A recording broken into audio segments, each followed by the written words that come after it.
Blessed are you among women. Times 53 in each rosary. Times the tens of millions of people who pray the rosary at least once a day. That means that those words are said of Mary over 500 million times every day. And I'm lowballing that number. Mary is indeed blessed. Why, though? Why should Mary be so blessed? And what can we do to be blessed as well? Well, for one thing, it is God's will to bless her. He chose her from before her birth to be the mother of his Son. Nothing she did or didn't do could have caused that. Nothing we do or don't do can change what God has already done. While God does offer blessedness to all, he does not offer the same kind of blessedness to each person. So as we pursue that goal of blessed happiness and holiness, we do well to remember that our efforts are always a response to what God has already done, dependent on him. But this is not simply a case of God's sovereign will arbitrarily bestowing favor. It must be received. And St. Elizabeth tells us exactly why Mary is blessed. Blessed are you who believe that what was spoken to you by the Lord would be fulfilled. Mary's blessedness is directly related to her faith, to her trust. She believed. And it bears repeating that faith, that belief, is not a passive intellectual thing. To have faith, to believe, takes effort. Yes, Mary was miraculously preserved from original sin. Yes, an angel appeared to her and told her very clearly what God wanted. But then the angel departed from her.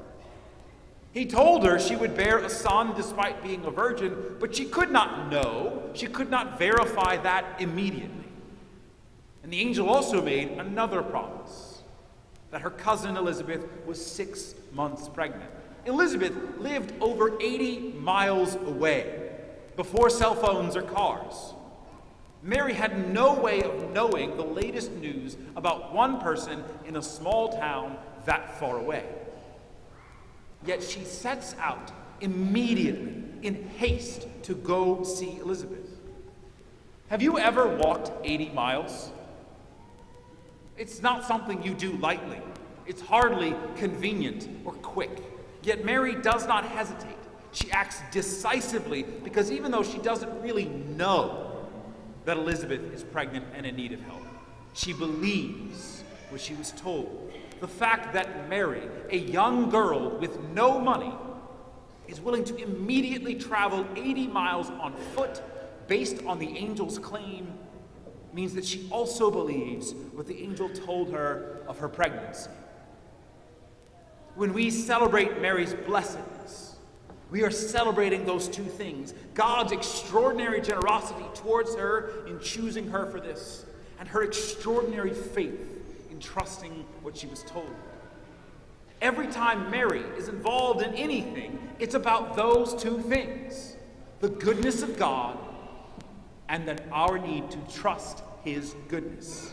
Our whole theology comes back to these 2 points again and again. God really is good, and we really should trust him. Mary manifests both perfectly, and her blessedness and our willingness to acknowledge that blessedness helps us to remain firm on the foundations of our faith. Our second reading from the letter to the Hebrews is a good place to unpack this. This part of the letter is trying to explain, to nail down the essence of what Jesus did that makes salvation possible. And in this part, the letter is quoting a psalm, using it as a synopsis of Jesus' mission. And the quote that it uses starts with, "Sacrifice and offering you did not desire." The letter is telling us that's not about sacrifice and offering. But what are Catholics most known for? The sacrifice of the Mass, offering lots of rituals and prayers, offering up our sufferings. So are we wrong in this? No, and you'll see why in a moment. But following this psalm, if it's not sacrifices, what is the point of Jesus coming? Well, the quote goes on to tell us, "A body you prepared for me." Whose body? Yes, Jesus has a body, but where did it come from? It came from Mary. God prepared Mary's body for him. He prepares our bodies for Jesus. And then the quote goes on to say, "In holocausts and sin offerings you took no delight. I said, as is written of me in the scroll, behold, I come to do your will, O God." This letter to the Hebrews, the psalm that it's quoting, reiterate that this isn't about rituals having some kind of magical power, but it tells us what it is about. Why did God prepare a body for his son? So that that body could come and say to him, "I came to do your will, O God." What was God's will for the body of Jesus? That you and I, that all of us might be consecrated through the offering of the body of Jesus Christ once for all. Wait a moment. Didn't the letter just say twice that offering is not the point? And yet it's the offering of the body of Jesus Christ.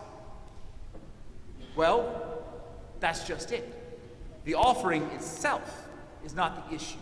It's the offering made in response to God's will. What matters is not that we sacrifice, but that we sacrifice in response to the will of God. And it is this obedience that is the golden thread between the warm, comfortable joy of Christmas and the gruesome harshness of Good Friday that is looming on the horizon. Obedience.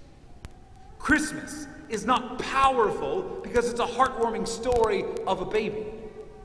It's powerful because it is the fruit of obedience to God by Mary and Joseph. Jesus' sacrifice on the cross is not powerful because the pain was so much. It is powerful because it is done out of obedience.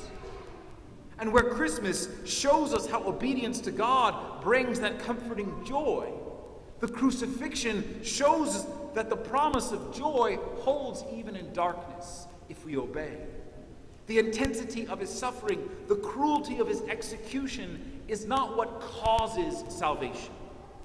They are evidence of the perfection of Jesus' obedience, which is what causes our salvation.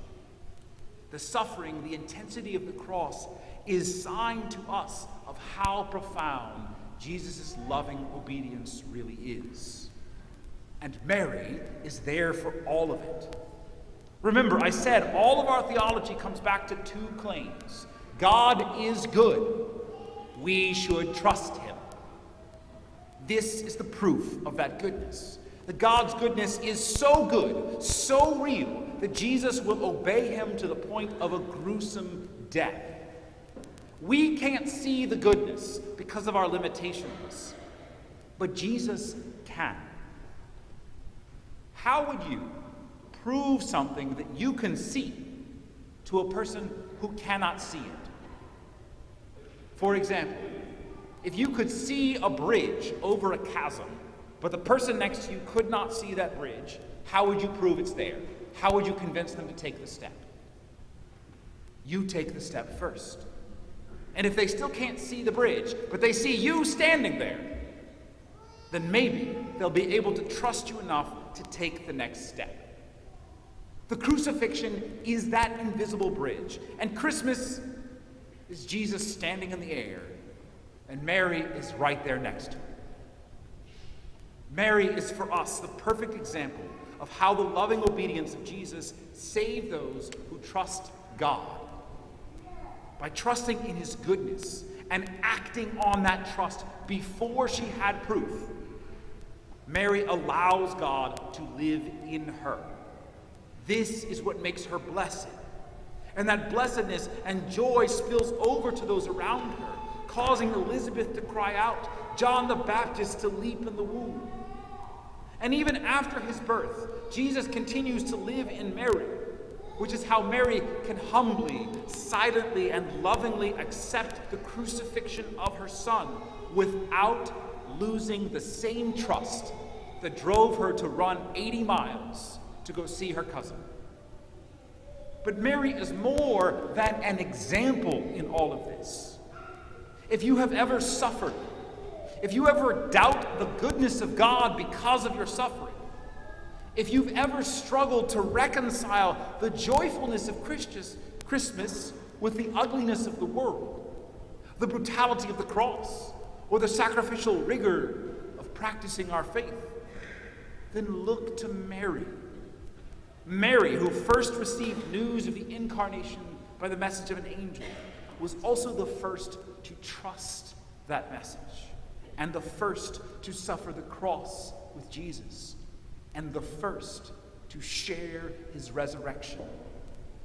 But the angel didn't just tell Mary about the incarnation. He told her about Elizabeth's need, and he made known to Mary our need. And like Mary did with Elizabeth, she will hasten to help us, to bring the presence of Jesus that's inside of her to us. So receive her with joy. Like Elizabeth, do not hesitate to call Mary blessed so you can share in her blessedness. The new year is coming, and people are making resolutions. Might I suggest that your resolutions this year include Mary in some way? That you link the goodness of God we see in Christmas with a choice to trust that goodness and act on it. If you do not already, try a daily rosary, or at least a few decades of the rosary. And if you already pray it, strive to see it not as a mere memorized ritual, but as what it really is: the gospel on beads, Christmas and Easter in the palm of your hand, blessedness for those who believe.